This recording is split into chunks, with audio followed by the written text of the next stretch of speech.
Today I'm going to show you about cleaning brushes. It seems like a basic thing, but it's quite important, and I'll tell you why. First of all, we all know how very expensive brushes can be, and we want to keep our brushes for as long as possible. Some artists have discovered ways of buying the cheapest brushes that suit their purpose of painting and then just chucking them out because they're too lazy to wash them. And I know a few people who do that sort of thing. But I, on the other hand, really love my brushes. And when you get to really know what brushes do, what you need them for, which ones work the best for certain things, you do want to keep them in the best state you can.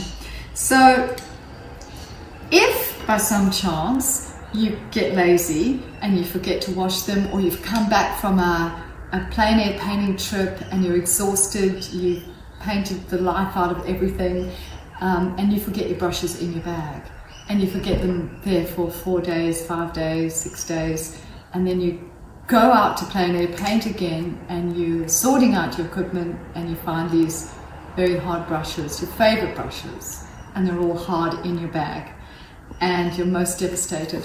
This stuff is your answer, okay? This is called Incredible Brush Cleaner. I don't know, it looks like it's made in the US, so you probably can get it everywhere.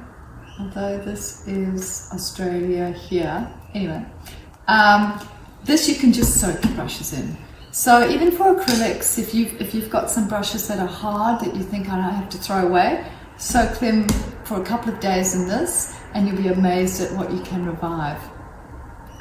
If you've been a good girl or boy and actually been cleaning your brushes regularly,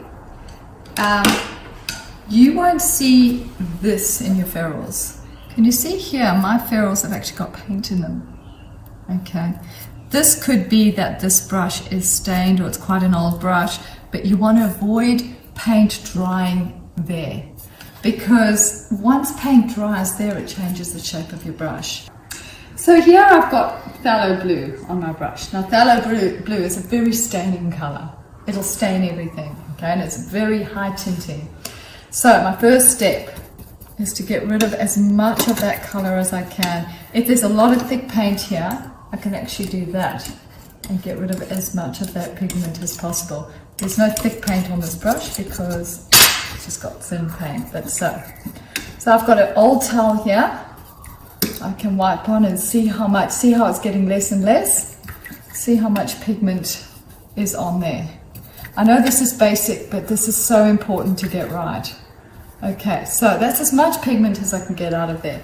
My next step is to take this pure soap.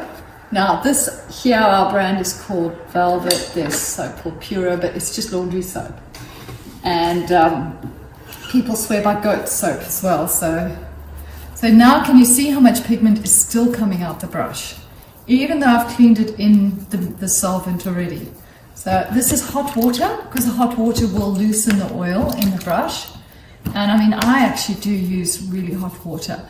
You might read up and people say, well, soap and water not good for your brushes, or you know, the hot water will melt the glue in the brushes. Sorry, but I've used really hot water for many years and my brushes are still amazing.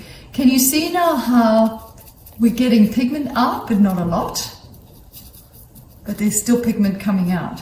So I need to keep going. I'm going to wipe this here. I need to keep going until there's no pigment coming out this brush. And can you see how I've got there? There's still a tiny bit, but you know what I'm pulling out now is old pigment from having not washed that brush properly before. So, as you can see now, this is actually cleaner than when I started. So this brush hadn't been cleaned properly. Bad girl. Okay, so that is beautiful.